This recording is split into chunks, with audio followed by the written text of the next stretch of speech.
Hi everybody and welcome back to Let's Play Dragon Quest XI-S. So last time we started out our adventure and we were making our way up the mountain to perform this ritual and saved a little kid who was a bit of a dumbass from monsters on our way up. And now at the start of this part we're finally at the top of the mountain at this outlook point where we've got to say this prayer. Oh my god. It's a Garuda. I believe that's his name. Yeah, it's a Garuda, I think, from what I remember. I love this music. It's so good. The soundtrack for Dragon Quest XI is absolutely fucking phenomenal. Oh my god, you're slipping. There we go. Saved in the nick of time. So yeah, we just got to say a prayer up here and then we're kind of done. But, you know, this bitch had to get in the way. Oh shit.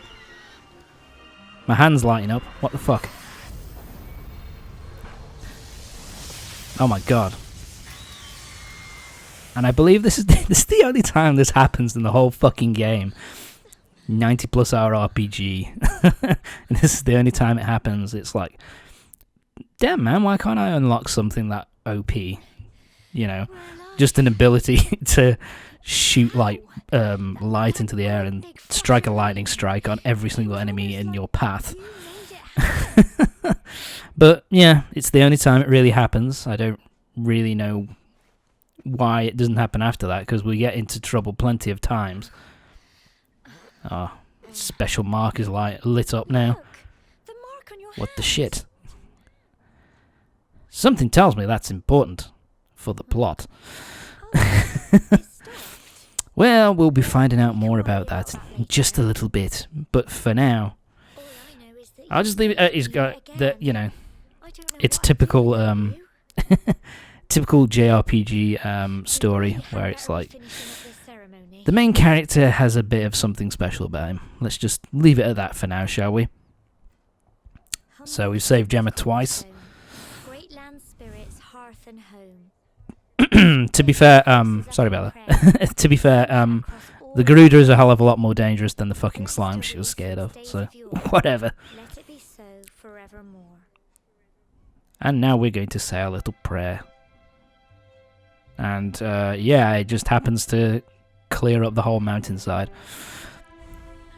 Which, okay, whatever. I'll let it go. But I think it's purely just because, you know, as you're going up, have a bit of a foreboding kind of, sorry, a bit of a foreboding kind of atmosphere. But then have this, oh, that's such a beautiful shot. And to have this nice, beautiful little scene right at the end after you do the prayer. So there you go. It's a really beautiful. God, this game looks so good. I'm surprised at how gorgeous this game is. Well, that's it. It's all over and now we're grown up. It's just a bit of a shame, really. I just wish they'd use the They'll all be waiting for us at the bottom. because for this port, for the port to PlayStation, Xbox and PC, they basically used the Switch version. Because the Switch version originally was the only version which had the extra stuff. That was the original version of S was released on Switch, so they basically just used that and kind of ported it to every other system that way. Whereas I would have been fine if they'd taken a little bit more time and actually got out of the way to like make, you know, proper native 4K assets for everything in the game. Maybe it would have taken a really long fucking time. But it would look absolutely fucking gorgeous. I believe there's a bunch of mods you can already find on the PC side of things, which give you like the textures and models from like the original game, because Dragon Quest XI was originally released for PS4 and PC, and that has like proper 1080p models and 4K models and textures on the PC version. So there's a lot of mods to kind of hack that stuff back in, and also there's like custom mods that also people have done to have like custom 4K textures and all that kind of thing. However, it's not the end of the world for me. It still looks absolutely fucking gorgeous, this game, and I still think it looks absolutely gorgeous. The only thing I have an issue with is sorry, later on there are areas which are a lot more kind of open, and the draw distance at times can be pretty fucking shit. But that's really the only thing I have to really complain about with this port. Otherwise, it looks absolutely gorgeous. So yeah, we've done our thing now, and we've met up with Dunstan. It's Gemma's dad, I believe. He's also the mayor of the town. So we've done the little ceremony. We've done our ceremony up at the top of the mountain. We're now adults. And we told him about what happened up at the top. And so all he can really say to what happened with our hand is basically, I don't know. But yeah, we've got to go and see Mama so that she knows that we've come back safe and sound and that everything's alright. But first, we get our first look at Cobblestone, which is actually a really nice looking area. It's quite a small area, but looks pretty nice. Typical rural town, I suppose. So we've finished with Cobblestone Tor. So what I'm going to be doing now is we are going to be going around the town and finding all of the items that it's possible to pick up at this point in the game. So we're going to be... So first of all, we're heading up from the right of where we enter. We're going to be heading up these ladders here, because we can pick up some... we can pick up some items. There's some pots, and we can break the pots. Nice. I do like the sound of the pots breaking. Copper ore. Copper ore is used for crafting items. Coins is obviously currency. And the seed of agility there, basically, you can feed it to either your main character or the party members, and it will basically increase your agility by 1 point. There's also, I believe, there's stuff like Seed of Strength and stuff, which I think there's one for all the main stats. So let's find some other shit. We got 6 gold coins, so yeah, you can pick up a load of coins. To be fair, if you do some grinding on your way towards the first major town of the game, major city of the game, which we'll be seeing in a bit, if you fight the majority of enemies along the way, you'll pick up a ton of cash. So you don't really need to go out of your way to do this, but it's nice to have. Antidotal herb that cures poison. Pretty useful to get. Although, really, you only use the healing items kind of early game, really. Once you've got party members who have healing magic and that kind of thing, then it's no problem. But anyway, if you want to save your game, you have to go to the church. You go here to... So you can go here to save. You can also resurrect party members who have died in battle. You can... later on, you'll be able to earn skill points to upgrade your character, so you get more abilities and stuff. If you basically want to reallocate those points, you can go to the church. Sorry, you can go to the church and you can basically take all the points off that you've spent, and you can basically use them again in a different way if you so choose, which is kind of nice. So in this town we find some money, a medicinal herb, and we also find a cypress stick. A cypress stick is a weapon. It's the bog standard of bog standard weapons. It is useless. It's basically used just to sell for money. Even then, you don't get a lot of money for it. My apologies. So this is something else. Basically, if you look in buildings and they have bookshelves and there's a red book that really stands out, you can read it. Read it, and that will give you either bits of lore on the world and that kind of thing. But what it can also do is what it can also do is you can learn new spells and abilities from reading books as well, and new crafting stuff as well for when you start to craft. You can find recipes for new weapons, armor, and stuff like that. We're continuing to find shit. We found another antidotal herb, which is useful. So yeah, it's kind of worth looking around the town and just making sure that you pick everything up that you possibly can. Pink pine, that is actually useful, needed for a side quest, which we will see in the next part. Let's go out to the back of here, and we got new pots. That is me keep forgetting what the fucking pickup button is and what the jump button is. I keep fucking forgetting. Now we want to climb up on the roof here. Hello, chickens. They will not attack you if you try and hurt them. And so yeah, those those wooden crates are incredibly brittle. Just run into them and they break. So up we go. Yeah, it's not like Zelda, they won't attack you en masse. And we've got ourselves a furry feather, sorry. And we also got ourselves 50 gold coins. So yeah, we got the mother lode up here. And no fall damage. So you're perfectly alright. You can jump from pretty much any height and you won't die. Which is unrealistic, and I am in favour of.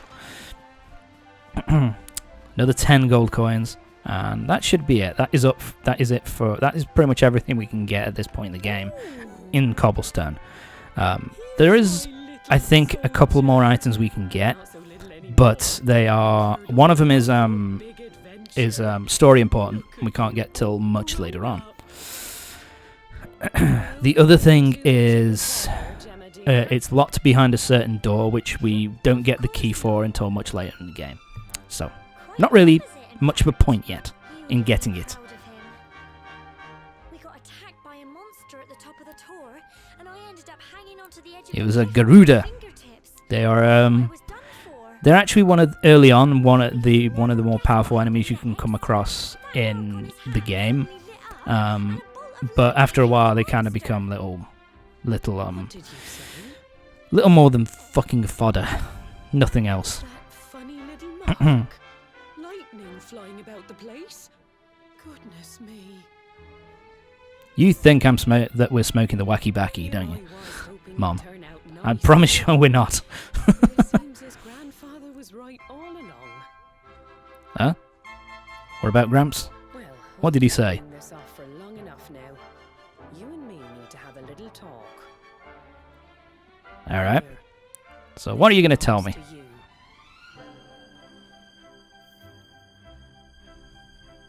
Oh, you ain't pretty. Your grandfather asked This me is to do important. it once you'd come of age and climbed the Tor. Okay.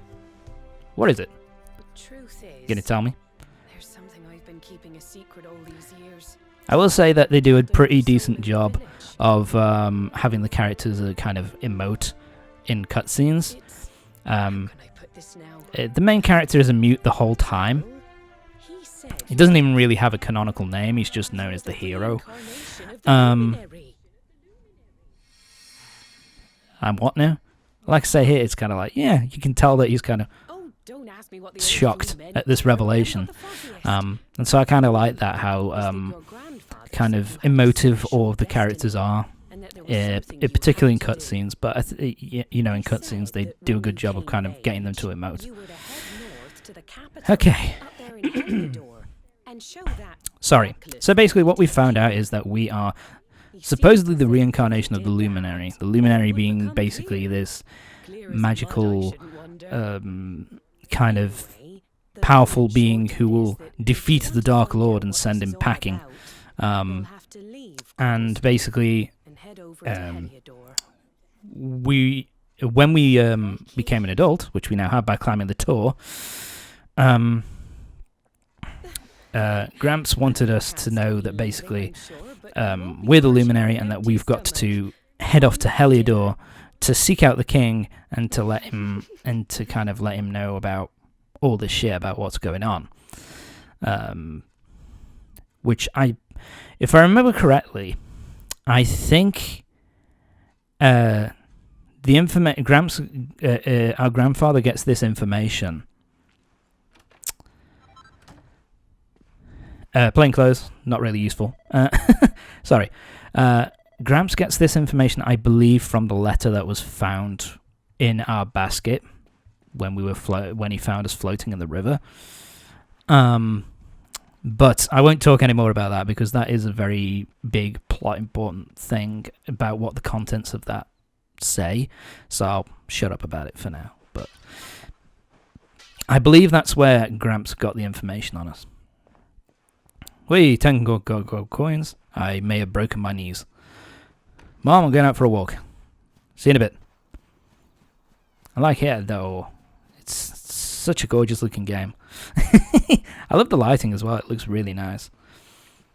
I think it really helps. The art style really helps. They do a really awesome job with it. Because I've seen other Dragon Quest games, and they use they do use similar art styles because Akira Toriyama has been the character designer for pretty much every game since Dragon Quest XI, the original Dragon Quest in 1987. Fuck, it's as old as me. I think so. Was it 87? Hang on, it might have been earlier than that. Hang on. No, it was 87. I remember because this was released in 2017 to celebrate the 30th anniversary. But, yeah, that's right. Anyway, sorry. So now we have a little scene with Gemma, where she's struggling to sleep as well, as the same as we are, after we've learned everything. That's not ominous at all, that giant red light in the sky. But then the luminary appeared and saved the day. I hope this story is very abridged, because this is really shit story otherwise. And he's been watching over us from up in the heavens ever since. Okay, so apparently that's supposed to be the luminary.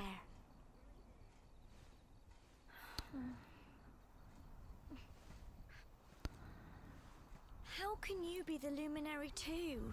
I just... Yeah, I think this at this point is just Gemma trying to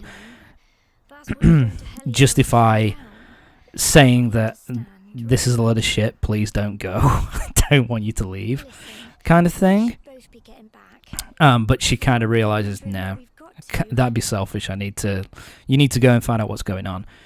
But I think it's also a bit of a hint to the player as well, that maybe that red star up in the sky, maybe it isn't the luminary, maybe it's something much more sinister.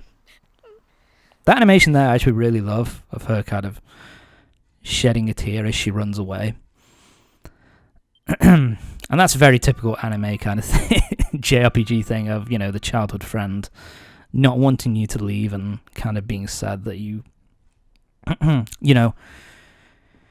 you have to go. You have to go off and start your journey to, begin your adventure. And again, I like this, that, it's a cutscene, so it's in real time. It's the same costume that we originally had on. Just we got an additional, satchel by our side. He was a fine, upstanding man, the pride of the village. You could do worse than try to be like him. Well, however you turn out, I'm sure you'll find a way to overcome whatever lies ahead. A mother knows these things. Okay. Something tells me this is going to start me on a very perilous journey, Mother. But I will do my best. I will go out there and try and do the right thing. But don't take too long. The whole village is turning out to wave you off. So yeah. So yeah, so the next part, so that's it for this part. Join me next time for the next part of Dragon Quest XI, when we will be heading off to begin our journey. But first, we've got we've got side quests to do, and we've also got to head to the shop to prepare ourselves for the journey ahead. So join me next time for the next part when we begin our journey to head off to Heliodor. See you next time.